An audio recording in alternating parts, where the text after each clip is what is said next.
Pagi itu seharusnya menjadi pagi paling membahagiakan dalam pernikahan saya. Sebab 3 hari lagi, katanya, kami akan berangkat umroh bersama. Lalu saya menemukan amplop coklat tebal terselip di laci meja kerja suami saya. Di dalamnya ada 2 tiket dan 2 paket perjalanan ke Tanah Suci. Satu nama di tiket itu adalah suami saya. Nama yang satu lagi bukan nama saya. Foto perempuan di dokumen itu masih sangat muda, dan suami saya berniat membawanya ke Tanah Suci, memakai uang dari rekening perusahaan. Perusahaan yang ia kira miliknya sendiri. Ia pikir saya hanya ibu rumah tangga yang tidak mengerti apa-apa. Ia pikir saya tidak akan pernah tahu. Ia salah. Salah besar, karena 3 hari kemudian, saat mereka berdua sudah berdiri di bandara, dengan koper dan paspor di tangan, saya sudah menyiapkan sesuatu yang akan mereka ingat seumur hidup. Halo, sahabat.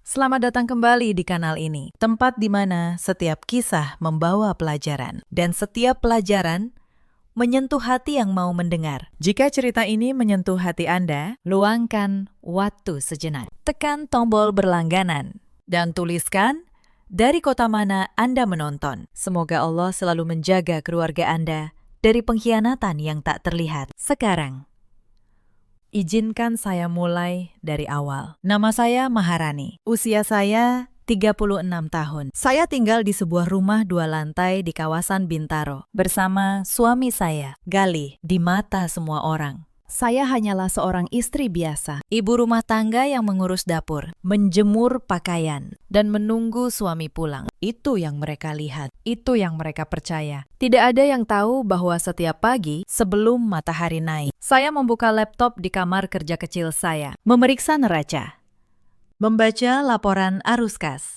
menandatangani persetujuan yang nilainya ratusan juta. Sebab di balik citra ibu rumah tangga itu, saya seorang akuntan, dan ada satu rahasia yang sudah 12 tahun saya simpan rapat. Rahasia yang, jika terbongkar, akan membuat setiap mulut yang merendahkan saya terdiam seketika. Tapi malam itu, saya belum mau membongkarnya. Saya hanya ingin tahu seberapa jauh suami saya berani melangkah. Mari saya ceritakan bagaimana semuanya bermula. Saya menikah dengan Galih 12 tahun yang lalu. Waktu itu ia hanya seorang pegawai biasa dengan gaji pas-pasan. Ambisinya besar, tetapi modalnya tidak ada. Saya yang waktu itu bekerja di kantor akuntan publik melihat sesuatu dalam dirinya. Saya percaya pada mimpinya. Maka saya melakukan hal yang akhirnya mengubah segalanya. Saya mendirikan sebuah perusahaan, sebuah usaha catering dan jasa boga yang saya beri nama Sentosa. Modalnya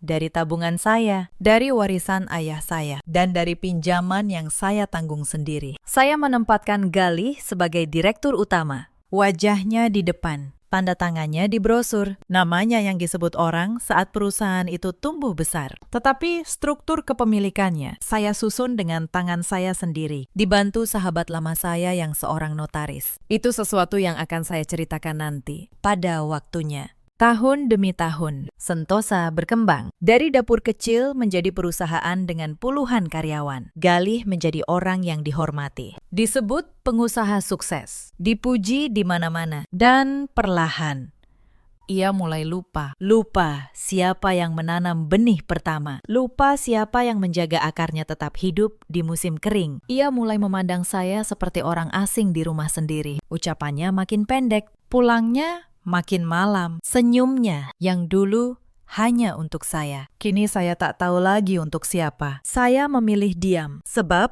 saya percaya badai dalam rumah tangga kadang berlalu sendiri jika kita cukup sabar. Saya salah menilai. Yang datang bukan badai yang berlalu. Yang datang adalah pengkhianatan yang sedang menyusun rencananya pelan-pelan. Di bawah hidung saya, ibu mertua saya, Bu Sukma, tidak pernah menyukai saya. Sejak awal ia menganggap saya tidak sepadan dengan anaknya. Setiap kali berkunjung, ucapannya selalu sama, bahwa saya beruntung dinikahi Galih, bahwa tanpa Galih saya bukan siapa-siapa, bahwa tugas saya hanya melayani, bukan banyak bicara. Saya menelan semua itu, setiap kalimat yang menusuk. Saya simpan di dada, bukan karena saya lemah, Tetapi karena saya tahu ada waktu untuk berbicara dan ada waktu untuk diam dan mengamati. Hari-hari itu, saya memilih mengamati. Semuanya bermula dari sebuah amplop coklat. Sore itu, saya berniat membereskan meja kerja Galih. Sudah lama tidak dirapikan. Berkas menumpuk. Dan ada bau parfum asing yang samar menempel di sana. Saat saya merapikan laci paling bawah, jari saya menyentuh sesuatu. Sebuah amplop coklat tebal. Tidak berdebu, bukan barang lama yang terlupakan, melainkan sesuatu yang baru saja diselipkan. Saya membukanya pelan. Di dalamnya ada brosur paket umroh VIP. Harganya 45 juta rupiah. Untuk 2 orang. Tangan saya berhenti, sebab di lembar nama jemaah tertulis 2 nama, Galih Pratama dan seorang perempuan bernama Fania Saputri. Saya menatap foto perempuan itu lama sekali. Wajahnya muda. Mungkin baru pertengahan 20-an, senyumnya manis. Dan saya tidak pernah melihatnya seumur hidup. Jantung saya berdetak cepat, tetapi tangan saya tetap stabil. Bertahun-tahun bekerja dengan angka mengajari saya satu hal. Saat semua orang panik, orang yang menang adalah yang tetap berpikir jernih. Maka saya tidak berteriak, saya tidak menangis. Saya memfoto setiap lembar dokumen itu, lalu mengembalikannya persis seperti semula. Sudut yang sama, lipatan yang sama. Lalu, saya menutup laci itu dan duduk di tepi ranjang dengan jantung yang masih berdebar. Malam itu saya tahu satu hal pasti. Suami saya sedang merencanakan sesuatu dan ia mengira saya buta. Tapi malam itu pula, ia tak tahu bahwa istri yang ia remehkan baru saja membuka pintu pertama menuju kehancurannya sendiri. Pagi itu, sebelum saya membuka pembukuan, ada seseorang yang diam-diam memperhatikan saya. Mbak Asih, perempuan yang sudah bertahun-tahun membantu mengurus rumah kami. Ia menemukan saya duduk termenung di meja makan dengan secangkir kopi yang sudah dingin. Ia tahu ada yang salah. Perempuan yang setiap hari berada di rumah ini lebih peka dari siapapun. Bu, katanya pelan sambil menaruh sarapan. Ibu sehat? Wajah ibu pucat sekali pagi ini. Saya menatapnya. Lalu, entah mengapa, saya merasa ia layak tahu. Mbak Asih bukan sekedar pembantu. Ia adalah orang yang menyaksikan semua yang terjadi di rumah ini. Jauh lebih banyak dari yang saya kira. Mbak Asih, kata saya. Kalau saya tanya. Mbak jawab jujur, ya. Beberapa bulan terakhir, apakah ada perempuan yang pernah datang ke rumah ini saat saya tidak ada? Wajah Mbak Asih berubah. Ia menunduk. Ragu sejenak. Lalu mengangguk pelan. Saya tidak berani bilang, Bu. Suaranya bergetar. Saya takut. Pernah 2 kali. Ada perempuan muda datang saat ibu pergi arisan. Pak Gali bilang, itu rekan kerja. Tapi saya merasa ada yang tidak benar. Dada saya terasa sesak. Tapi saya tetap tenang. Tidak apa-apa, Mbak. Saya tidak marah pada Mbak. Justru saya berterima kasih Mbak mau jujur. Mbak Asih menatap saya dengan mata berkaca. Bu, ibu orang baik. Ibu tidak pantas diperlakukan begini. Apapun yang ibu putuskan, saya di pihak ibu. Kata-kata sederhana itu memberi saya kekuatan yang tidak saya duga. Ternyata, di rumah yang terasa begitu sunyi dan sepi ini, masih ada satu hati yang berdiri di sisi saya. Saya genggam tangannya sebentar. Terima kasih, Mbak.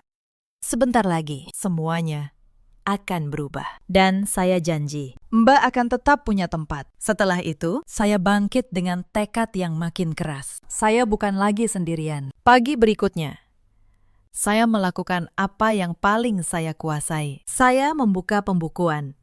Sebagai pemegang akses keuangan perusahaan, saya bisa melihat setiap transaksi yang keluar masuk rekening Sentosa. Gale tidak pernah tahu seberapa dalam saya bisa membaca angka-angka itu. Saya menelusuri mutasi rekening 2 bulan terakhir, dan di sanalah saya menemukannya. Sebuah transfer sebesar 45 juta rupiah keluar dari rekening operasional perusahaan menuju sebuah biro perjalanan umroh. Tanggalnya cocok, nominalnya cocok. Uang untuk membawa perempuan lain ke tanah suci itu diambil dari kas perusahaan yang saya bangun dengan keringat saya sendiri. Saya menyandarkan punggung ke kursi. Selama ini saya mengira ia hanya berselingkuh dengan hatinya. Ternyata ia juga berselingkuh dengan uang saya. Saya mencetak mutasi itu. Saya simpan rapi dalam sebuah map. Map pertama dari beberapa map yang akan saya siapkan. Dan saya berkata pada diri sendiri dengan suara yang sangat tenang bahwa ini baru permulaan. Hari-hari berikutnya, saya mulai memperhatikan hal-hal kecil yang dulu saya abaikan. Aroma parfum perempuan yang menempel di kemeja Galih saat ia pulang. Bukan parfum saya, manis, menyengat. Khas perempuan jauh lebih muda. Ponselnya yang kini selalu ia bawa ke kamar mandi. Layar yang ia balikan setiap kali saya mendekat. Tawa kecil yang ia tahan saat membaca pesan tengah malam. Suatu sore, saat ia tertidur di sofa, ponselnya bergetar di meja. Sebuah pesan masuk. Saya melihat sekilas nama pengirimnya. Vanya.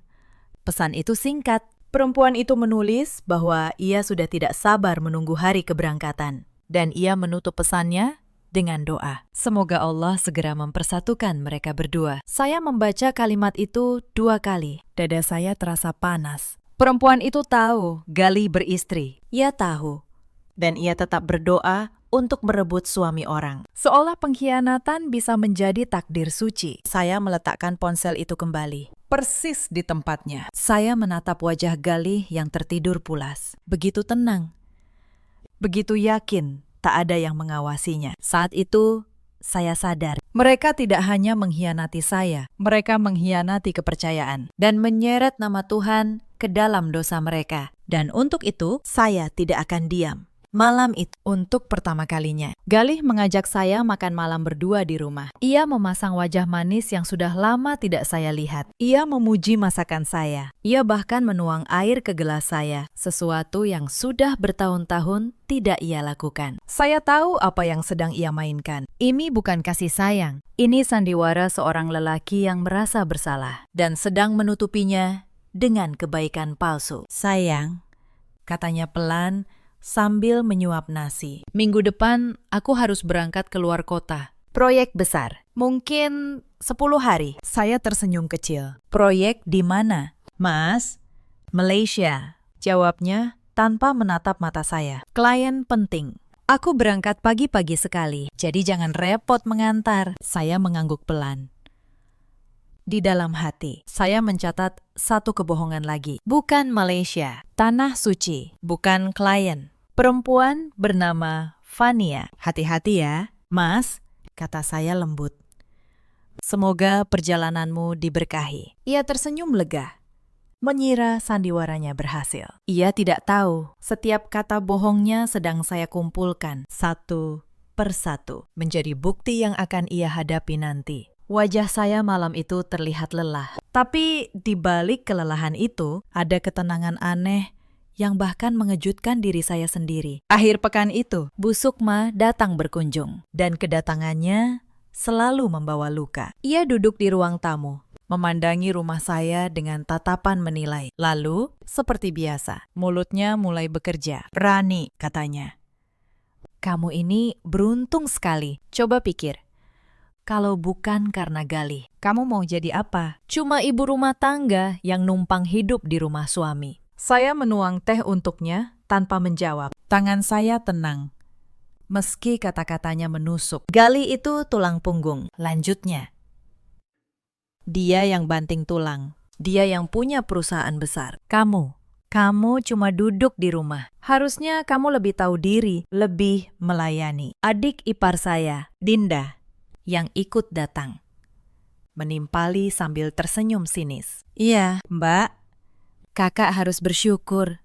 Banyak perempuan yang mau di posisi Mbak. Saya menatap mereka berdua. Andai mereka tahu. Andai mereka tahu bahwa perusahaan yang mereka banggakan itu berdiri di atas tanda tangan saya. Bahwa direktur yang mereka puja itu hanyalah wajah, bukan pemilik. Tapi saya hanya tersenyum tipis. Iya. Bu, saya bersyukur kok. Mereka tertawa, puas merendahan saya. Mereka tidak tahu, mereka sedang tertawa di atas panggung yang sebentar lagi akan runtuh di bawah kaki mereka sendiri. Senin pagi, saya pergi menemui satu-satunya orang yang tahu seluruh rahasia saya. Namanya Pak Hendra, notaris, sekaligus sahabat saya sejak kuliah. Dialah yang dulu membantu saya menyusun seluruh struktur perusahaan 12 tahun lalu. Kami bertemu di kantornya, di sebuah gedung tenang di kawasan Kuningan. Saya menceritakan semuanya. Amplop coklat, uang yang diambil dari kas perusahaan. Perempuan bernama Vania. Pak Hendra mendengarkan dengan wajah serius. Lalu, ia membuka lemari arsipnya dan mengeluarkan sebuah map tebal yang sudah lama tersimpan. "Rani," katanya pelan, "kamu masih ingat apa yang kita susun dulu, kan?" Saya mengangguk. Saya ingat setiap detailnya. Akta perusahaan ini jelas. Lanjutnya sambil membuka lembar demi lembar. Galih memang direktur utama, tapi soal kepemilikan, semuanya tertulis hitam di atas putih. Dan posisimu tidak bisa diganggu-gugat oleh siapapun. Saya menatap lembaran-lembaran itu. Dokumen yang selama 12 tahun menjadi tameng diam saya. Galih tidak pernah membacanya dengan teliti. Ia hanya menandatangani apa yang saya sodorkan. Karena ia terlalu sibuk menikmati gelarnya. Saya butuh semuanya rapi. Pakistan, kata saya. Setiap surat, setiap bukti transfer, setiap dokumen. Saya ingin semuanya siap dalam 3 hari. Pak Hendra menatap saya lama. "Kamu yakin?" "Rani." Setelah ini, tidak ada jalan kembali. Saya menatapnya tanpa ragu. Jalan kembali sudah ditutup oleh suami saya sendiri. Pakistan. Saya hanya menyelesaikannya. Saya keluar dari kantor itu dengan map tebal di tangan. Untuk pertama kalinya, dalam berbulan-bulan, saya merasa ringan. 2 hari sebelum keberangkatan, kesombongan mereka sampai ke puncaknya. Saya tidak sengaja mendengar percakapan Galih di telepon di balik pintu kamar. Suaranya riang. Suara yang sudah lama tidak ia tunjukkan pada saya. "Iya, semua sudah beres," katanya. "Tiket aman, hotel aman, kamu tenang saja, sayang." Soal istriku, dia tidak akan tahu apa-apa. Dia cuma di rumah, mengurus dapur. Saya berdiri diam di balik pintu. Setiap kata itu seperti pisau. Bukan karena ia mengkhianati saya, tapi karena ia begitu yakin saya bodoh, begitu yakin saya tidak berdaya. Sore harinya, sebuah foto masuk ke grup keluarga besar. Vania, perempuan itu, mengunggah foto paspor dan tiket umroh dengan tulisan "Perjalanan suci bersama orang tersayang." Dinda, adik ipar saya, langsung membalas dengan emotikon hati. Bu Sukma menulis, "Semoga lancar." Nak, mereka semua tahu. Seluruh keluarga tahu. Dan mereka semua diam-diam mendukung. Hanya saya, istri sah, yang dianggap tidak perlu tahu. Hanya saya yang ditinggalkan dalam gelap, seolah saya hanya perabot di rumah ini. Malam itu, saya duduk sendiri di ruang kerja saya. Saya tidak menangis. Air mata saya sudah kering sejak lama. Yang tersisa, hanya satu hal yang dingin dan jernih. Keputusan. Saya membuka laptop dan mulai menyusun langkah terakhir. Malam sebelum keberangkatan, saya tidak tidur. Saya menata semuanya di atas meja. Map berisi mutasi rekening perusahaan, salinan akta dan dokumen kepemilikan dari Pak Hendra, tangkapan layar pesan Vania, dan satu surat resmi yang sudah saya siapkan bersama notaris saya. Saya menghubungi Pak Hendra untuk memastikan semuanya sah secara hukum. Saya menghubungi bank, memastikan satu instruksi penting akan berlaku tepat esok pagi. Saya menghubungi beberapa orang kunci di perusahaan, mengundang mereka ke sebuah pertemuan mendadak. Setiap detail saya periksa 2 kali. Seperti saya memeriksa neraca yang tak boleh selisih 1 rupiah pun. Di kamar sebelah, Galih tidur pulas. Kopernya sudah siap di dekat pintu. Ia bermimpi indah, mengira esok adalah awal kebahagiaannya dengan perempuan lain. Ia tidak tahu, esok adalah hari di mana seluruh dunia yang ia banggakan akan runtuh. Bukan dengan teriakan, bukan dengan air mata, tapi dengan selembar demi selembar kertas yang tidak bisa ia bantah. Saya menatap langit yang mulai terang di ufuk timur. Lalu, saya berbisik pelan pada diri sendiri. "Selamat jalan, Mas."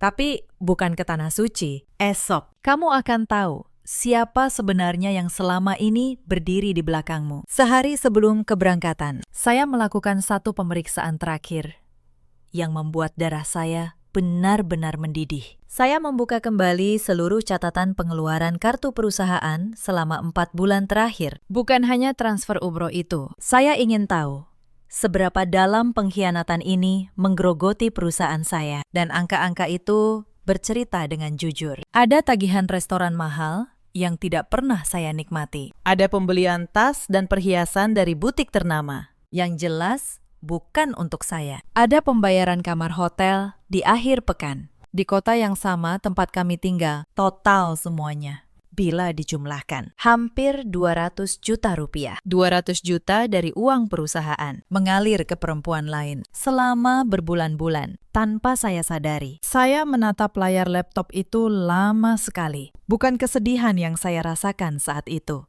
tapi kemarahan yang dingin dan terkendali. Galih tidak hanya mengkhianati pernikahan kami. Ia mencuri dari perusahaan yang saya bangun untuk membiayai kebohongannya. Saya cetak semua bukti itu. Setiap struk, setiap tagihan, setiap transaksi. Saya susun berurutan berdasarkan tanggal, rapi seperti laporan audit. Map saya kini bukan lagi tipis. Ia tebal, penuh, dan tidak terbantahkan. Saya juga menyiapkan satu hal lagi, sebuah laporan resmi yang akan saya serahkan kepada para pemegang saham, menjelaskan penyalahgunaan dana perusahaan oleh direktur utama. Laporan yang akan menjadi dasar sah untuk memberhentikannya dalam rapat. Pak Hendra meninjau laporan itu malam itu juga. Ini sudah lebih dari cukup, Rani, katanya lewat telepon. Dengan bukti sebanyak ini, tidak ada pengadilan manapun yang akan berpihak padanya. Kamu sudah menang. Bahkan sebelum hari itu tiba, saya menutup telepon dan menatap map tebal di hadapan saya. Selama 12 tahun, saya menjadi tameng diam bagi seorang lelaki. Malam itu, tameng itu berubah menjadi pedang. Dan saya tahu, esok lusa, pedang itu akan menebas tepat di saat yang paling sempurna. Pagi keberangkatan tiba, Gali bangun lebih awal dari biasanya. Ia mandi, memakai pakaian terbaiknya, lalu menyeret kopernya menuju pintu. Saya pura-pura masih setengah tidur di ranjang. Aku berangkat ya. Rani, katanya pelan, hampir berbisik. Proyek Malaysia, 10 hari. Iya, Mas, jawab saya. Hati-hati. Ia menutup pintu. Saya mendengar mobilnya menjauh, dan begitu suara mesin itu hilang di telan pagi, saya langsung bangkit. Saya tidak punya waktu untuk berlama-lama. Saya mandi, memakai blazer kerja saya yang paling rapi, dan mengikat rambut.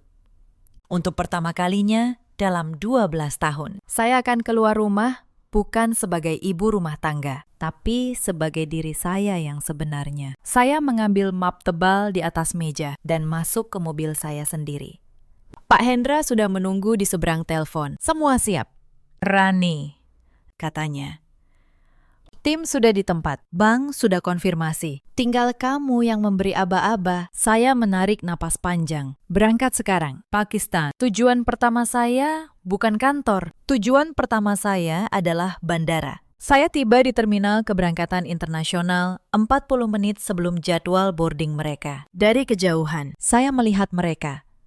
Galih berdiri di dekat counter check-in, mengenakan kemeja putih, tertawa lepas. Di sampingnya, perempuan muda itu, Bania, mengenakan gamis baru, menggandeng lengan suami saya, tersenyum seperti seseorang yang akan memulai hidup baru. Mereka tampak begitu bahagia, begitu yakin tidak ada yang bisa menghentikan mereka. Saya berjalan mendekat dengan langkah tenang saat bayangan saya jatuh di hadapan mereka. Gali mendongak dan wajahnya yang tadinya bercahaya seketika memucat. Rani, katanya tergagap.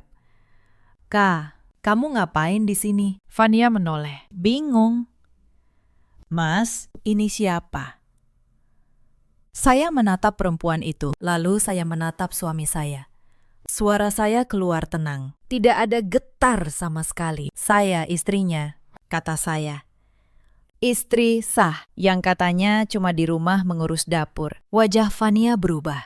Tangannya yang menggandeng Galih perlahan terlepas. Mas, Suaranya gemetar. Katamu, kamu sudah pisah. Katamu, istrimu sudah tidak peduli. Galih panik. Ia melangkah ke arah saya. Rani, ini tidak seperti yang kamu pikir. Ini cuma perjalanan bisnis. Aku bisa jelaskan. Saya membuka map di tangan saya. Dan satu persatu saya keluarkan isinya. Perjalanan bisnis, kata saya. Ini tiket umroh atas nama kamu dan perempuan ini. 45 juta. Dibayar dari rekening perusahaan. Saya menyerahkan lembar mutasi rekening itu ke tangannya. Tangan Galih bergetar saat membacanya. Ini bukti transfer dari Kasentosa. Lanjut saya.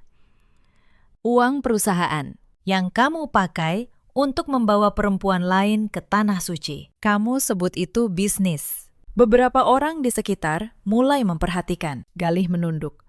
Wajahnya merah padam. Dan ini, saya keluarkan lembar berikutnya. Tangkapan layar pesan Fania. Doa kalian. Semoga Allah mempersatukan kalian. Indah sekali, ya. Berdoa di atas air mata istri orang. Fania mundur selangkah. Wajahnya pucat pasi. Saya tidak tahu. Mas Galih bilang, dia sudah bebas. Dia berbohong padamu. Sama seperti dia berbohong pada saya, kata saya dingin. Tapi tenang. Sebentar lagi, kalian berdua akan tahu kebenaran yang jauh lebih besar. Galih mengangkat wajahnya, mencoba mengumpulkan sisa harga dirinya. Rani, cukup. Kamu mempermalukan aku di depan umum. Apapun masalah kita, ini perusahaanku, hidupku. Kamu tidak punya hak mengatur. Saya mengangkat tangan, memotong ucapannya. Lalu saya keluarkan dokumen terakhir dari map saya. Dokumen yang selama 12 tahun saya simpan rapat. Perusahaanmu, kata saya pelan. Mas, izinkan saya memperkenalkan diri sekali lagi. Dengan benar, kali ini. Saya menatap matanya dalam-dalam. Nama saya Maharani.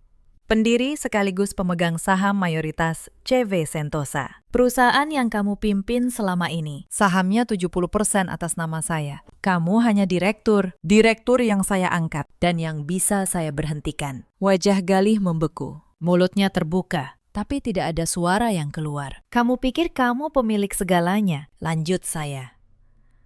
Padahal kamu cuma menandatangani apa yang saya sodorkan selama 12 tahun. Kamu menikmati gelar yang bukan milikmu. Dan kamu bahkan tidak pernah membaca aktanya. Tidak mungkin. Suaranya parau. Itu tidak mungkin. Sangat mungkin, kata saya. Dan pagi ini, sebelum kamu sampai di sini, saya sudah menggelar rapat pemegang saham. Hasilnya, 1.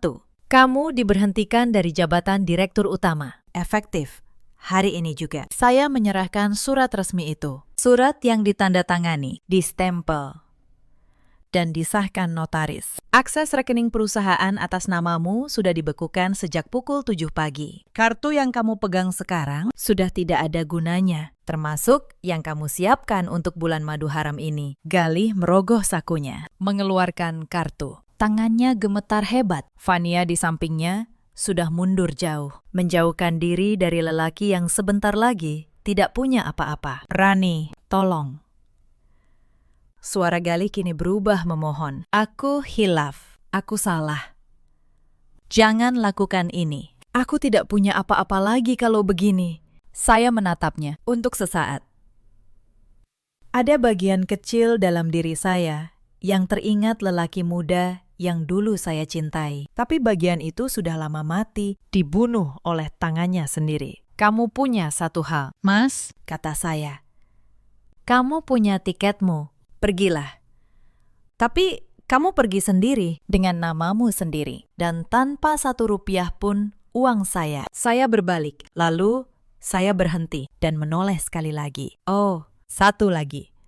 Surat gugatan cerai akan sampai ke pengacaramu minggu ini. Saya sudah menyiapkan semuanya. Hitam di atas putih. Saya melangkah pergi, meninggalkan mereka berdua di tengah keramaian bandara. Galih berdiri mematung, memegang kertas-kertas yang menghancurkan seluruh dunianya. Fania menangis sambil menyeret kopernya menjauh, sendirian.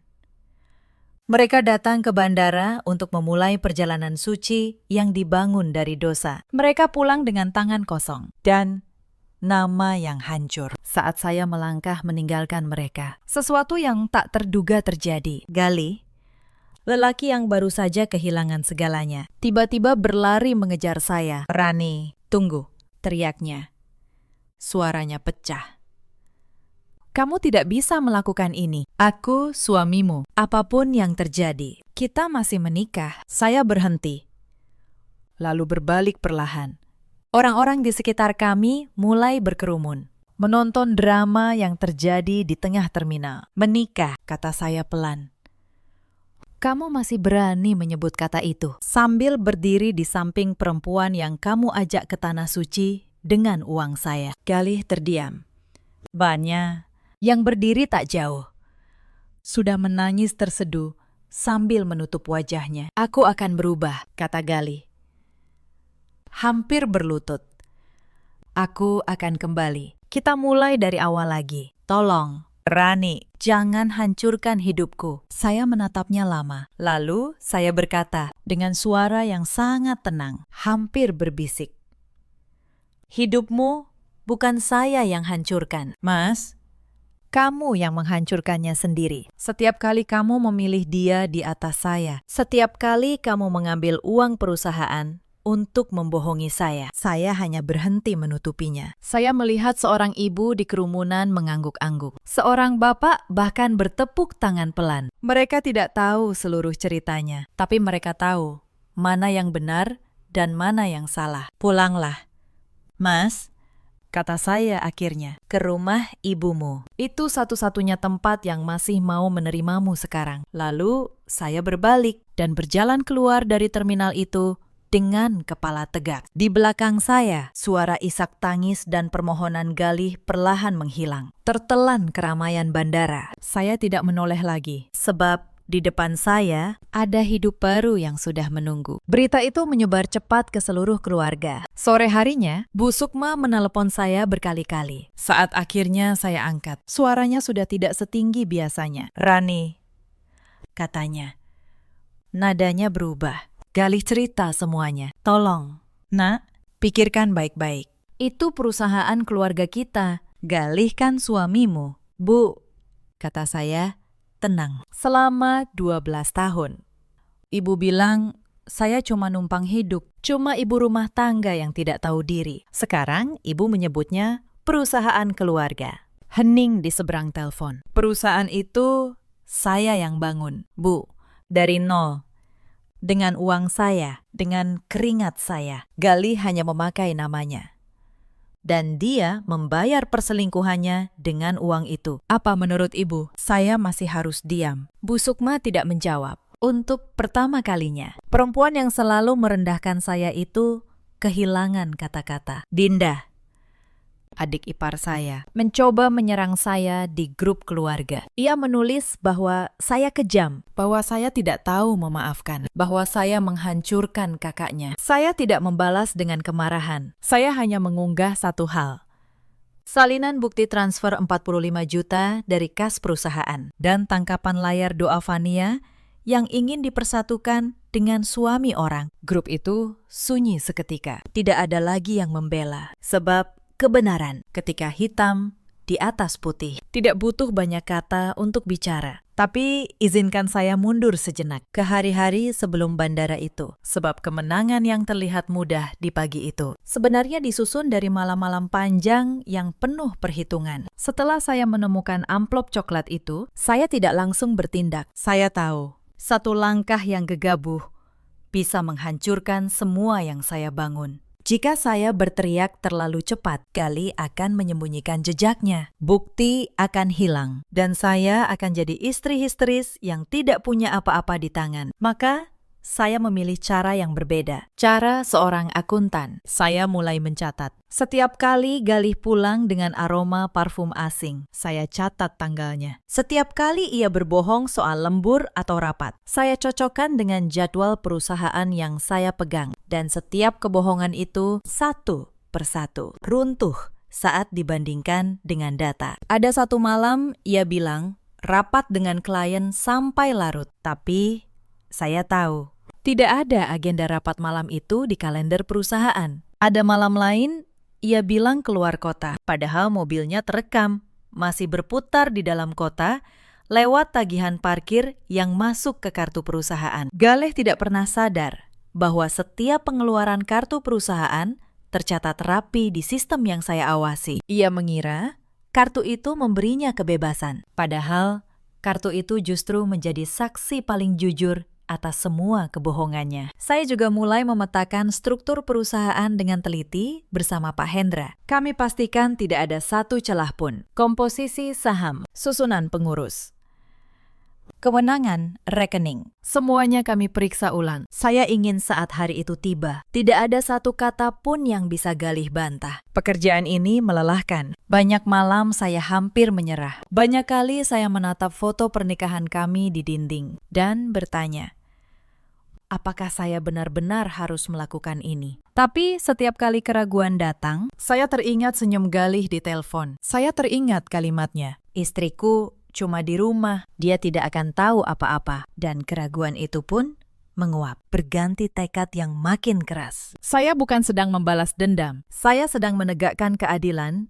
atas hidup yang saya bangun sendiri. 3 hari sebelum keberangkatan, saya melakukan satu hal yang paling berat. Saya menemui salah satu karyawan senior perusahaan, seorang yang saya percaya, yang sudah ikut sejak Sentosa masih dapur kecil. Namanya Pak Bagus, kepala bagian keuangan operasional. Ia satu-satunya orang di perusahaan, selain saya dan Pak Hendra, yang tahu siapa sebenarnya pemilik mayoritas Sentosa. Bu Maharani, katanya saat saya jelaskan rencana saya. Saya sudah menunggu hari ini selama bertahun-tahun. Banyak dari kami tahu bagaimana Pak Galih memperlakukan ibu. Banyak yang muak melihat dia menghambur-hamburkan uang perusahaan. Kami siap mendukung ibu. Saya hampir menangis mendengar itu. Selama ini saya mengira saya berjuang sendirian. Ternyata ada orang-orang yang diam-diam menghormati saya, menunggu saatnya kebenaran tegak. Pak Bagus membantu saya menyiapkan dokumen rapat. Ia menghubungi pemegang saham minoritas, yang ternyata juga sudah lama tidak nyaman dengan gaya Galih. Semua sepakat.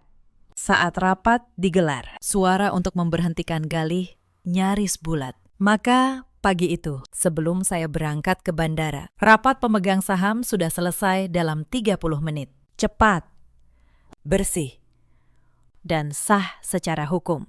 Galih diberhentikan, bahkan sebelum ia menyadari ada yang salah. Itulah mengapa saat saya berdiri di hadapannya di bandara, saya begitu tenang. Karena saat itu, secara hukum, ia sudah bukan siapa-siapa di perusahaan yang ia banggakan. Ia hanya belum tahu. Sekarang, izinkan saya melanjutkan ke apa yang terjadi setelahnya. Hari-hari setelah bandara berjalan cepat, Galih pindah ke rumah ibunya. Tanpa jabatan, tanpa akses rekening, tanpa kemewahan yang selama ini ia kira miliknya. Vania, perempuan muda itu, menghilang dari hidupnya secepat ia datang. Begitu tahu Galih tidak lagi memegang apa-apa, ia tidak punya alasan untuk bertahan. Cinta yang dibangun di atas uang akan runtuh saat uang itu hilang. Proses perceraian berjalan sesuai rencana. Saya tidak menuntut macam-macam. Saya hanya meminta apa yang memang hak saya. Dan karena semua sudah jelas hitam di atas putih, tidak ada yang bisa Galih bantah di pengadilan. Pengacaranya sempat mencoba menggugat kepemilikan perusahaan. Tapi akta yang disusun Pak Hendra 12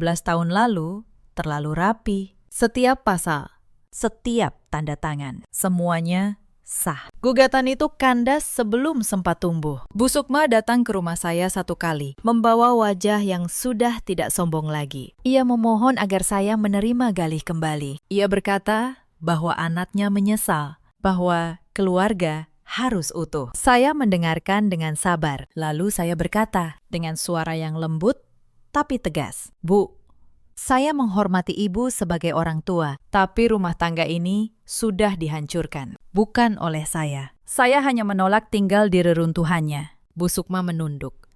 Untuk pertama kalinya, ia tidak punya kalimat merendahkan untuk saya. Ia pergi dengan diam, membawa pulang penyesalan yang datang terlambat. Setelah semua selesai, saya kembali ke perusahaan. Bukan lagi sebagai bayangan di balik nama suami, tapi sebagai diri saya sendiri. Hari pertama saya masuk ke kantor sebagai pemimpin resmi. Para karyawan menyambut saya dengan tepuk tangan. Banyak dari mereka yang ternyata sudah lama tahu dan diam-diam menunggu hari ini. Saya berdiri di depan mereka, di ruang yang dulu hanya saya lihat dari balik laporan keuangan. Saya berkata bahwa perusahaan ini akan tetap berjalan, lebih kuat, lebih jujur, dan tanpa lagi uang yang menetes ke tempat-tempat yang salah. Sentosa tumbuh lebih baik dari sebelumnya. Bebannya hilang, kebocorannya tertutup. Dan untuk pertama kalinya dalam bertahun-tahun, saya pergi ke kantor, bukan dengan dada yang sesak, tapi dengan langkah yang ringan. Beberapa bulan kemudian, saya akhirnya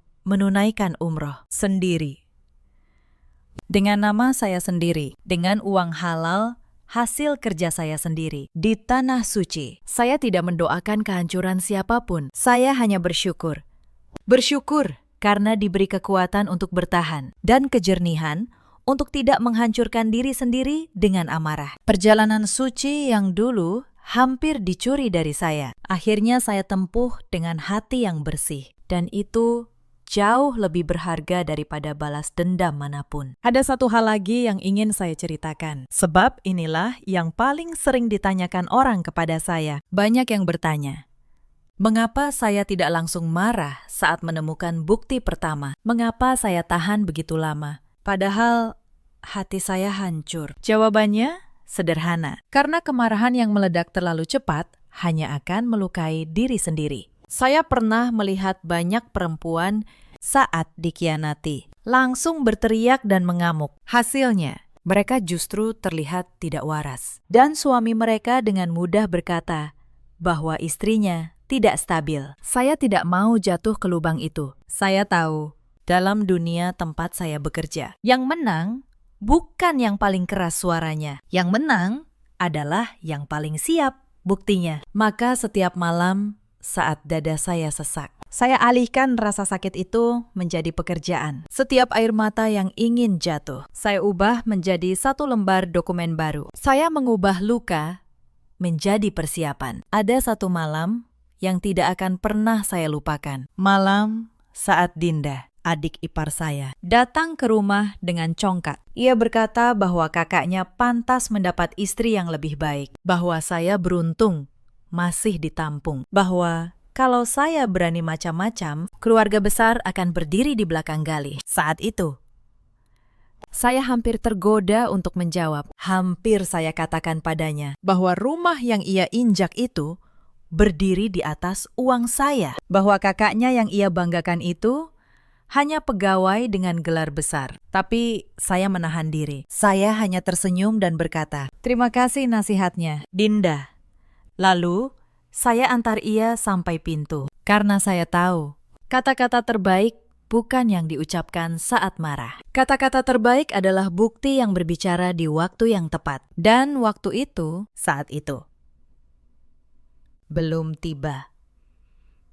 Saya juga ingat malam terakhir sebelum keberangkatan, saat saya duduk sendirian memandangi seluruh dokumen yang sudah saya susun. Ada satu momen di mana saya hampir membatalkan semuanya. Saya melihat foto pernikahan kami. Saya teringat masa-masa awal, saat kami berbagi mie instan di kamar kontrakan sempit, saat kami bermimpi bersama tentang masa depan. Untuk sesaat, hati saya melemah. Saya bertanya, apakah saya terlalu kejam? Apakah masih ada jalan untuk memaafkan? Tapi lalu saya teringat satu hal, bahwa orang yang membayar perjalanan suci dengan uang, istrinya untuk membawa perempuan lain, bukan orang yang sedang hilaf sesaat. Ia sudah merencanakannya berbulan-bulan, dengan dingin, dengan sadar. Memaafkan orang yang menyesal adalah kemuliaan, tapi membiarkan orang yang merencanakan pengkhianatan hanya akan mengundang pengkhianatan berikutnya. Saya memilih untuk tidak menjadi korban dua kali. Maka, saya melipat kembali foto itu dan menyimpannya jauh-jauh. Bukan dengan dendam, tapi dengan keputusan yang sudah bulat. Pagi itu, saat saya melangkah keluar rumah, saya bukan lagi perempuan yang patah hati. Saya adalah perempuan yang sudah selesai berduka dan siap menegakkan apa yang benar. Dan setiap langkah saya menuju bandara pagi itu terasa seperti melepaskan beban 12 tahun yang selama ini saya pikul dalam diam. Sebelum saya tutup kisah ini, ada satu kejadian lagi yang ingin saya bagikan. Sebab kejadian inilah yang membuat keputusan saya benar-benar bulat. 2 hari sebelum keberangkatan, perusahaan mengadakan acara syukuran kecil di kantor. Galih sebagai direktur tentu hadir. Dan ia membawa seseorang yang tidak saya duga. Fania datang ke acara itu sebagai staf baru bagian pemasaran. Ternyata, Galih bahkan sudah menyusupkannya ke dalam perusahaan saya sendiri. Perempuan itu berkeliling, tersenyum pada karyawan, berlagak seperti orang penting. Saya hadir di acara itu sebagai istri direktur. Tidak ada yang tahu siapa saya sebenarnya. Saya berdiri di sudut, mengamati, sambil memegang segelas air. Saya melihat bagaimana Galih memperlakukan Fania, bagaimana tangannya menyentuh punggung perempuan itu saat mengira tidak ada yang melihat. Bagaimana mereka bertukar pandang penuh arti di tengah keramaian. Lalu saya mendengar Fania berbisik pada seorang karyawan dengan nada sombong bahwa sebentar lagi posisinya di perusahaan akan naik, bahwa ia dekat dengan orang nomor 1 di sini. Saya hampir tertawa mendengarnya. Perempuan itu mengira ia dekat dengan pemilik. Padahal ia sedang menghina pemilik yang berdiri 3 meter darinya, memegang gelas air. Saat acara hampir selesai, salah satu karyawan senior, tanpa tahu situasinya, memperkenalkan saya pada Fania. Ini Bu Maharani, istri Pak Galih. Wajah Fania berubah sedikit, lalu ia tersenyum dingin. Ia menjabat tangan saya dengan lemah dan berkata, "Oh, jadi ini istrinya." Senang berkenalan. Nadanya merendahkan, seolah saya hanya pelengkap, seolah keberadaan saya tidak penting. Saya membalas jabatannya dengan tenang. "Senang berkenalan juga," kata saya.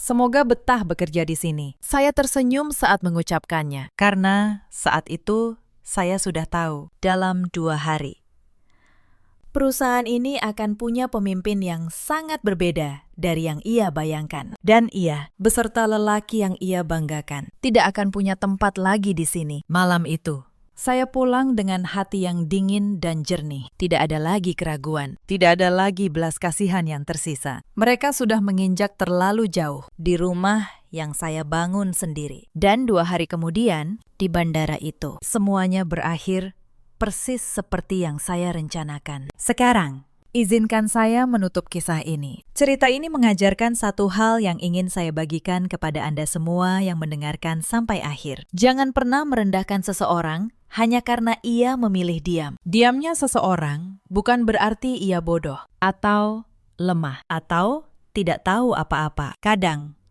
diam adalah cara orang kuat mengumpulkan tenaga sebelum berdiri. Dan jangan pernah mengukur nilai seseorang dari apa yang terlihat di permukaan. Perempuan yang Anda kira hanya ibu rumah tangga, bisa jadi adalah tiang yang menopang seluruh rumah, bahkan seluruh bangunan tanpa Anda sadari.